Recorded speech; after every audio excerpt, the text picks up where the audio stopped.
Hi viewers, ഇന്ന് നമ്മൾ ഉണ്ടാക്കാൻ പോണത് അറേബ്യൻ ചിക്കൻ മന്തിയാണ്. മന്തി സാധാരണ രീതിയിൽ ഒരു മണ്ണിൻ്റെ അടിയിൽ ഒരു കുഴി കുത്തി അതിൻ്റെ ഉള്ളിൽ മണ്ണിൻ്റെ ചട്ടി അതിൻ്റെ ഉള്ളിൽ ഇറക്കി വെച്ച് മുകളിൽ കനലൊക്കെ ഇട്ട് അങ്ങനെയാണ് സാധാരണ ഉണ്ടാക്കാറ്. അപ്പോൾ ഈ മന്തി എന്ന് പറയുന്നത് നമ്മൾ സിമ്പിളായിട്ട് വീട്ടിലുണ്ടാക്കാൻ പറ്റിയ രീതിയാണ്. മന്തി കബ്സ പോലത്തെ വേറൊരു റൈസ് ഡിഷാണ്. സിമിലർ പ്രിപ്പറേഷനാണ്, സിമിലർ ഇൻഗ്രീഡിയൻസുമാണ്, ചെറിയ ചെറിയ വ്യത്യാസങ്ങളൊക്കെ ഉള്ളൂ. അപ്പോൾ നമുക്ക് സാധാരണ ആൾക്കാർക്ക് വീട്ടിൽ മണ്ണിൽ കുഴി ഉണ്ടാക്കി ഇതേപോലത്തെ ഈ തബൂൺ എന്ന് പറഞ്ഞാൽ അടുപ്പുണ്ടാക്കാൻ സാധിക്കുന്ന കാര്യമല്ല. അതുകൊണ്ട് നമുക്ക് ഈ സിമ്പിൾ വേർഷനൊക്കെ വളരെ സിമ്പിളാണ്, നല്ല ടേസ്റ്റുള്ള ഒരു മന്തിയും കിട്ടും. ഞാൻ കുറച്ചും കൂടി ഡീറ്റെയിൽ ആയിട്ട് ഉണ്ടാക്കുന്ന കുഴിമന്തി റെസിപ്പി പിന്നീട് ആഡ് ചെയ്യുന്നുണ്ട്. അപ്പോൾ മന്തി എന്നുള്ള ഈ പേര് നദ എന്ന് പറഞ്ഞ അറബിക് വേർഡിൽ നിന്ന് വരുന്നതാണ്. അത് ഡ്യൂ ഡ്രോപ്സ് നിൽക്കുന്നതിനെ പറയണതെന്ന് വെച്ചാൽ ആ മീറ്റ് അത്ര മോയിസ്റ്റ് ആയിരിക്കും എന്നാണ് ഉദ്ദേശിക്കുന്നത്. അത് ശരിക്കും ആ മണ്ണിൻ്റെ അടിയിൽ ഉണ്ടാക്കുമ്പോൾ അങ്ങനെ തന്നെയാണ്, ഭയങ്കര ടേസ്റ്റുമാണ്. എന്നാലും നമുക്കത് വീട്ടിലുണ്ടാക്കേണ്ടിയിരിക്കേണ്ട കാര്യമൊന്നുമില്ല. പിന്നെ ഒന്നും കൂടി ആ ഒരു സ്മോക്ഡ് ഫ്ലേവറും മണവും കിട്ടണമെങ്കിൽ നമുക്ക് ചെറിയൊരു കഷ്ണം ചാർക്കോള് നന്നായി ചൂടായി വെളുത്ത കളറായി വരുന്നത് വരെ കനലിലിട്ട് ചൂടാക്കിയതിന് ശേഷം നമുക്ക് അത് ഈ കുക്ക് ചെയ്ത റൈസിൻ്റെ ഇടയ്ക്ക് ഒരു ചെറിയ സ്റ്റീൽ ടംബ്ലറിൽ ഇട്ട് മീറ്റും റൈസൊന്നും തൊടാത്ത രീതിയിൽ വെച്ച് അതിലേക്ക് ഒരു ഇത്തിരി ഓയിൽ ഇറ്റിച്ച് കൊടുത്ത് നന്നായിട്ട് പുകയും. എന്നിട്ട് ആ പാത്രം ടൈറ്റായിട്ട് കുറച്ച് നേരം ഒരു 10-15 മിനിറ്റ് അടച്ചു വെച്ചാൽ നല്ലൊരു സ്മോക്ഡ് ഫ്ലേവറും കിട്ടുന്നതാണ്. അത് വേണമെങ്കിൽ ചെയ്യാം.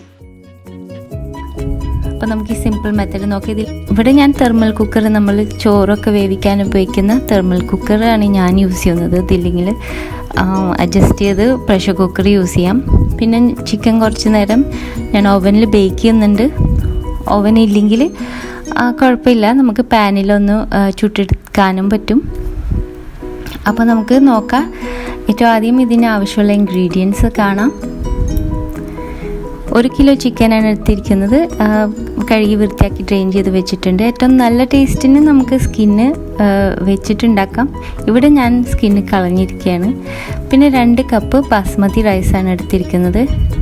അപ്പോൾ ബാസ്മതി നന്നായി കഴുകി 5-6 പ്രാവശ്യം കഴുകി പിന്നെ ഒരു 5 മിനിറ്റ് സോക്ക് ചെയ്ത് വെച്ചിട്ട് ഡ്രെയിൻ ചെയ്ത് മാറ്റി വെച്ചിട്ടുണ്ട്. അപ്പം നമ്മൾ ബിരിയാണിക്ക് സാധാരണ ഇത്ര അളവ് ചോറായിരിക്കുമല്ലോ 1 കിലോ ചിക്കന്, കൂടുതൽ അരി എടുക്കും. പക്ഷേ മന്തിക്ക് മീറ്റിൻ്റെ അളവ് കൂടുതലായിരിക്കും മിക്കപ്പോഴും, അതുകൊണ്ടാണ് ഈ അളവ് എടുക്കുന്നത്.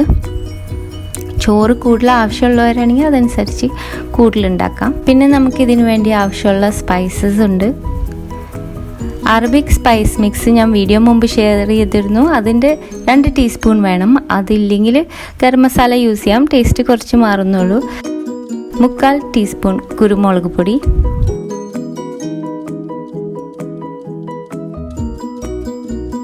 1 ടീസ്പൂൺ എരിവുള്ള മുളക് പൊടി, 2 ടീസ്പൂൺ ഉപ്പ്,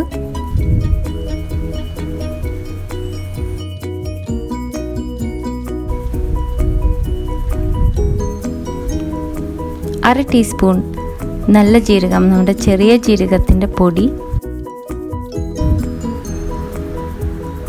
1 ടീസ്പൂൺ മല്ലിപ്പൊടി, ഏലക്ക ചതച്ചത് ഒരു 4 വേണം. പിന്നെ അറബിക് റൈസ് ഡിഷസിനൊക്കെ വളരെ കോമൺ ആയിട്ട് യൂസ് ചെയ്യുന്നത് ലൂമി, അതായത് നമ്മുടെ ഡ്രൈഡ് ലൈം. ഇത് ബ്രൗൺ, ഒരു മഞ്ഞയും ബ്രൗണും കലർന്നതും കിട്ടും, കറുത്തതും കിട്ടും. അത് ഏതായാലും കുഴപ്പമില്ല. 1 ചെറുതായിട്ടൊന്ന് ഒരു കട്ട് കൊടുത്താൽ കുറച്ചും കൂടി ഫ്ലേവർ വരും. പിന്നെ വെള്ളം നമുക്ക് നേരത്തെ മെഷർ ചെയ്ത് വെക്കാം. 4.5 കപ്പ് വെള്ളം വേണം.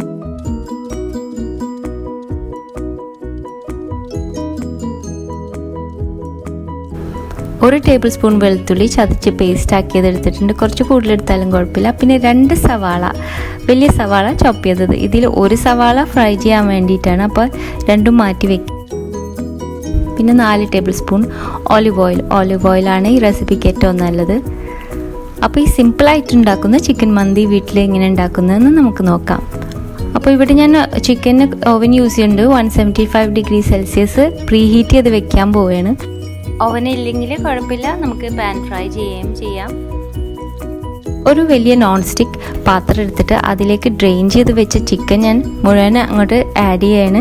അതിലേക്ക് ഒരു സവാള ചോപ്പ് ചെയ്തത്, 1 ടേബിൾ സ്പൂൺ വെളുത്തുള്ളി പേസ്റ്റ് ആക്കിയത്, വെളുത്തുള്ളി ഇത്തിരി കൂടിയാലും കുഴപ്പമില്ല കേട്ടോ. പിന്നെ 1 ടീസ്പൂൺ എരിവുള്ള മുളക് പൊടി, അറബിക് സ്പൈസ് മിക്സ് 2 ടീസ്പൂൺ,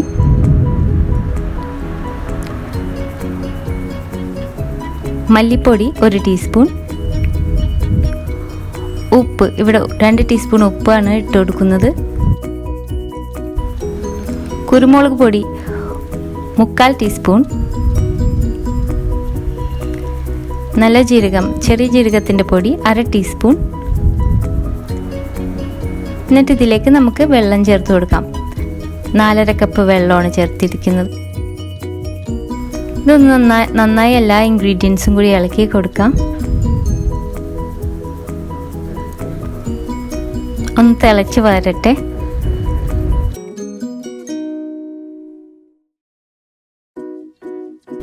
വെള്ളം തിളച്ചതിന് ശേഷം നമുക്ക് ചതച്ച് വെച്ച 4 ഏലക്ക, പിന്നെ ഒന്ന് കീറിയ ആ ഡ്രൈഡ് ലൈം, നമ്മുടെ ലൂമി ആഡ് ചെയ്ത് കൊടുക്കാം. ഇതിനി മൂടി വെച്ചിട്ട് നല്ല ടൈറ്റ് ലിഡ് വെച്ചിട്ട് മൂടി വെച്ചിട്ട് വളരെ ചെറിയ തീയിൽ ഒരു ലൈറ്റ് സിമ്മറിൽ ഒരു 15 മിനിറ്റ് നമുക്ക് വെക്കാം. ഇടയ്ക്കിടയ്ക്ക് മൂടി തുറന്നിട്ട് ഇങ്ങനെ മുകളിലൊരു പത പൊങ്ങി വരാൻ സാധ്യതയുണ്ട്, അതെടുത്ത് കളയണം.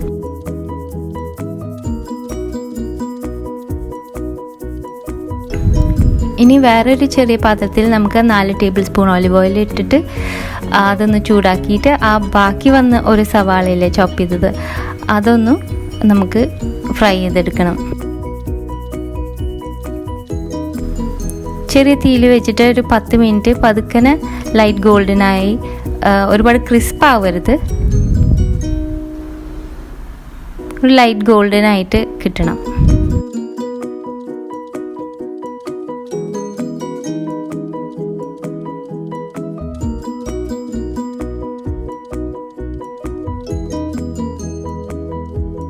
അപ്പോൾ ഇവിടെ നമ്മുടെ ചിക്കൻ ഒരുവിധം ടൈം കുക്കായിട്ടുണ്ട്.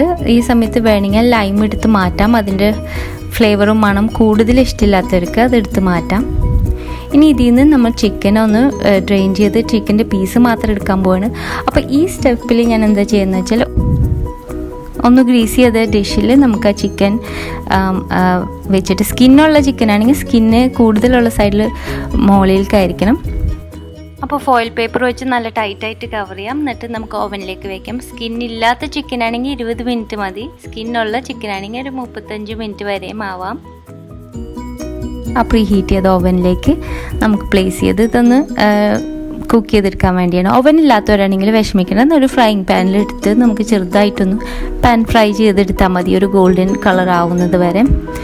അപ്പോൾ നമ്മുടെ ഓണിയൻ ഒന്ന് ഗോൾഡൻ ബ്രൗൺ കളർ ആയിട്ടുണ്ട്. പതുക്കനെ തീയിൽ കിടന്നിട്ടാണ് അങ്ങനെ ആയത്, ഒലിവ് ഓയിലിൽ കിടന്നിട്ട്. അപ്പം നമ്മൾ ആ നോൺ സ്റ്റിക്ക് പാത്രത്തിലുണ്ടായ സ്റ്റോക്ക് മുഴുവൻ സ്ട്രെയിൻ ചെയ്ത് നല്ല പിഴിഞ്ഞ് അതിലത്തെ ഇൻഗ്രീഡിയൻസൊക്കെ ഡിസ്കാർഡ് ചെയ്യാൻ പോവുകയാണ്.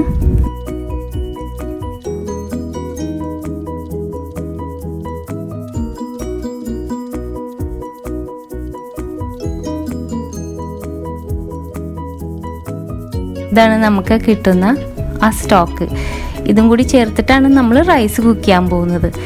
തിരിച്ച് ആ നോൺ സ്റ്റിക്ക് പോട്ടിലേക്ക് ഇടാം. ഇതിലേക്ക് നമ്മൾ ഡ്രെയിൻ ചെയ്ത് വെച്ച ബസ്മതി, പിന്നെ നമ്മുടെ ഗോൾഡൻ ആക്കി ഓലിവ് ഓയിലിൽ വഴറ്റിയെടുത്ത സവാളയും കൂടി ആഡ് ചെയ്യാൻ പോവുകയാണ്. വീണ്ടും അടുപ്പത്ത് വെച്ച് ചെറിയൊരു തിള വരണം. അപ്പോൾ ഇതിൽ ഏറ്റവും ശ്രദ്ധിക്കേണ്ടത് റൈസ് ഏറ്റവും പതുക്കനെ കുക്ക് ചെയ്യാൻ നോക്കണം. ഏറ്റവും സ്ലോ ആയിട്ട് കുക്ക് ചെയ്യുമ്പോൾ അതിൻ്റെ ഫ്ലേവർ ഒന്നും കൂടി നല്ലതായിരിക്കും. അപ്പോൾ ഞാൻ മിക്കപ്പോഴും എനിക്ക് നല്ല ടേസ്റ്റായിട്ട് തോന്നുന്നത് ഇത് അടുപ്പത്ത് വെച്ചിട്ട് ഒരുവിധം വെള്ളം വറ്റി വരുന്നത് വരെ. പക്ഷേ ആ വെള്ളത്തിൻ്റെ നല്ലൊരു നനവ് ബാക്കി നിൽക്കുന്ന ആ സമയത്ത് തന്നെ ഞാൻ ഈ കുക്ക് ചെയ്യാൻ യൂസ് ചെയ്ത നോൺ സ്റ്റിക്ക് പോട്ട് എടുത്തിട്ട് തെർമൽ കുക്കറിൻ്റെ ഉള്ളിലേക്ക് ഇറക്കി വെക്കും. അല്ലെങ്കിൽ തെർമൽ കുക്കറിൽ ഈ നോൺ സ്റ്റിക്ക് പോട്ട് ഇറങ്ങൂല എന്നുണ്ടെങ്കിൽ നമ്മൾക്ക് ഇത് ട്രാൻസ്ഫർ ചെയ്ത് തെർമൽ കുക്കറിൽ ഫിറ്റ് ചെയ്യുന്ന ഒരു പാത്രത്തിലേക്ക് ആക്കിയിട്ട് വേഗം അടച്ച് പെട്ടെന്ന് തെർമൽ കുക്കർ അടച്ച് വെക്കണം. എന്നിട്ട് അത് ഒരു കുറച്ച് നേരം വെച്ചാൽ കറക്റ്റായിട്ട് ആ ചോറിൻ്റെ ആ നനവും ആ പാകം നല്ല പാകത്തിന് വരും. നല്ല സോഫ്റ്റായിട്ട് നല്ല പെർഫെക്റ്റായിട്ട് ആ ഒരു കറക്റ്റ് നനവോടുകൂടി നല്ല ചോറ് കിട്ടും. അതാണ് ഞാൻ ഈ ഒരു മെത്തേഡ് യൂസ് ചെയ്യുന്നത്. തെർമൽ കുക്കർ നമുക്കൊക്കെ ഇപ്പോൾ ഒരുവിധം കോമൺ ആണ്, എല്ലാവരുടെയിലും ഉണ്ട്. നമ്മുടെ ചുവന്നരി ചോറ് ഒക്കെ കുക്ക് ചെയ്യാൻ ഒരുപാട് യൂസ് ചെയ്യുന്നതാണ്. ഇനിയിപ്പോൾ അതില്ലെങ്കിൽ ഈ പറഞ്ഞ മെത്തേഡിൽ തന്നെ വളരെ ചെറിയ തീയിൽ വെച്ച് അടുപ്പിൽ നിന്ന് തന്നെ നല്ല വെയിറ്റുള്ള മൂടി വെച്ചിട്ട് പതുക്കെ കുക്ക് ചെയ്തിട്ട്, അത് എത്ര സ്ലോ ആയിട്ട് കുക്ക് ചെയ്യുന്നത് അത്രയും നല്ല ഫ്ലേവർ ആയിരിക്കും ചോറിന് കിട്ടുന്നത്. അതാണ് ഇവിടെ പ്രധാനപ്പെട്ട കാര്യം. നല്ലൊരു സ്മെല്ലാണ് ഇപ്പോൾ കിട്ടുന്നത്. വളരെ പതുക്കനെ കുക്ക് ചെയ്യണുള്ളൂ ഞാൻ.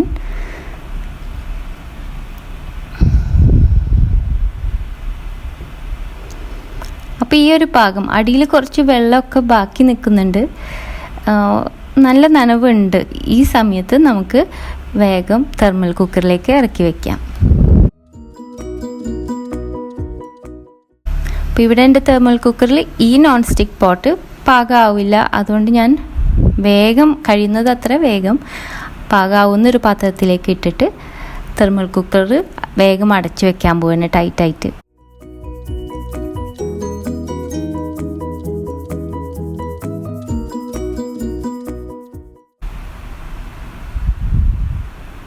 അങ്ങനെ അത് അടച്ചു വെച്ച് സെർവ് ചെയ്യാൻ നേരം ആവുന്നത് വരെ നമുക്കത് അടച്ചു വെക്കണത്. അപ്പോൾ ചിക്കൻ നമ്മുടെ ഓവനിൽ 25 to 35 മിനിറ്റ്സ് റോസ്റ്റ് ചെയ്ത് ഒന്ന് ഇതായ പിന്നെ നമുക്ക് ആ ഫോയിൽ പേപ്പർ മാറ്റിയിട്ട് കുറച്ച് ഒലിവ് ഓയിലും കുറച്ച് ഒരു മൈൽഡായിട്ടുള്ള ചില്ലി പൗഡർ, ഒരുപാട് എരിവില്ലാത്തത്, അല്ലെങ്കിൽ കാശ്മീരി മുളക് പൊടി ഉണ്ടെങ്കിൽ അത് നല്ലതാണ്. ഇത് മുകളിലൊന്ന് സ്പ്രിങ്കിൾ ചെയ്ത് കുറച്ച് ഒലിവ് ഓയിലും ഡ്രിസിൽ ചെയ്തിട്ട് എന്നിട്ട് നമ്മുടെ ഓവനിൽ തിരിച്ച് ഓവൻ്റെ മുകളിലത്തെ തട്ടിൽ ഗ്രില്ലിൻ്റെ നേരെ താഴെയായിട്ട് ഒരു 5 മിനിറ്റ് വെച്ച് കൊടുക്കാം. ബ്രോയിലർ സെറ്റിംഗ് ഉണ്ടെങ്കിൽ ബ്രോയിലിൽ വെച്ചാൽ മതി ഓവൻ. അപ്പം നല്ലൊരു ഇതായി കിട്ടും. പ്രത്യേകിച്ചും സ്കിന്നുള്ള ചിക്കൻ ആണെങ്കിൽ നല്ല പാകത്തിന് നല്ല റോസ്റ്റഡ് ആയിട്ട് കിട്ടും. ഇപ്പോൾ ഈ നേരത്തെ പറഞ്ഞ പോലെ ഓവനില്ലെങ്കിൽ വിഷമിക്കുന്ന പാൻ ഫ്രൈ ചെയ്യാം. തിരിച്ചു മറിച്ചിട്ട് ശ്രദ്ധിച്ച് നല്ല പാകത്തിനൊന്ന് ക്രിസ്പാക്കി എടുത്താൽ മതി. പിന്നെ നമുക്ക് മന്തി റൈസ് ഡെക്കറേറ്റ് ചെയ്യാൻ വേണ്ടി എന്തെങ്കിലും നട്ട്സ് വേണം. ബദാം ഉണ്ടെങ്കിൽ ബദാം യൂസ് ചെയ്യാം, അല്ലെങ്കിൽ പൈൻ സീഡ്സ് യൂസ് ചെയ്യാം. അപ്പോൾ സെർവ് ചെയ്യാൻ സമയമായി.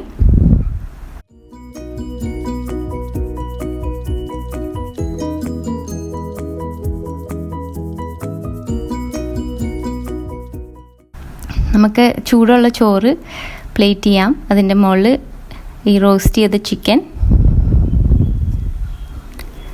അതിൻ്റെ മുകളിൽ നമ്മളൊന്ന് ടോസ്റ്റ് ചെയ്തെടുത്ത നട്ട്സ്, ബദാം അല്ലെങ്കിൽ പൈൻ നട്ട്സ്, കുറച്ച് നാരങ്ങയുടെ വെജസ് ആഡ് ചെയ്യാം. കഴിക്കാൻ നേരത്ത് ആവശ്യമുള്ളവർക്ക് യൂസ് ചെയ്യാനാണ്. നല്ല പെട്ടെന്ന് ഉണ്ടാക്കുന്ന, ഏറ്റവും സിമ്പിളായിട്ട് ഉണ്ടാക്കുന്ന ചിക്കൻ മന്തി റെഡിയാണ്. നല്ല ഫ്ലേവറുണ്ട്, നല്ല സിമ്പിളുമാണ് ഉണ്ടാക്കാൻ. എല്ലാവർക്കും ട്രൈ ചെയ്ത് നോക്കാൻ പറ്റിയ ഒരു റെസിപ്പിയാണ്. ഇത് നമുക്ക് എന്തെങ്കിലും സാലഡ് അല്ലെങ്കിൽ ടൊമാറ്റോയും ഉള്ളിയും മുളകും വെച്ചിട്ടുണ്ടാക്കുന്ന ചട്നി വെച്ചിട്ട് സെർവ് ചെയ്യാം. നല്ല സിമ്പിളായിട്ടുള്ള ചിക്കൻ മന്തി റെഡി. അപ്പോൾ അടുത്ത പ്രാവശ്യം ഒരു നല്ല റെസിപ്പി ആയിട്ട് വരുന്നത് വരെ thanks for watching. Bye from Shana. പിന്നെ ഇതുവരെ സബ്സ്ക്രൈബ് ചെയ്യാത്തവർ മറക്കാതെ സബ്സ്ക്രൈബ് ചെയ്യണം. അതുപോലെ വീഡിയോസ് ഇഷ്ടപ്പെടുകയാണെങ്കിൽ ഷെയർ ചെയ്യാൻ മറക്കരുത്, കമൻറ്റ് ചെയ്യാൻ മറക്കരുത്, ലൈക്ക് ചെയ്യാൻ മറക്കരുത്.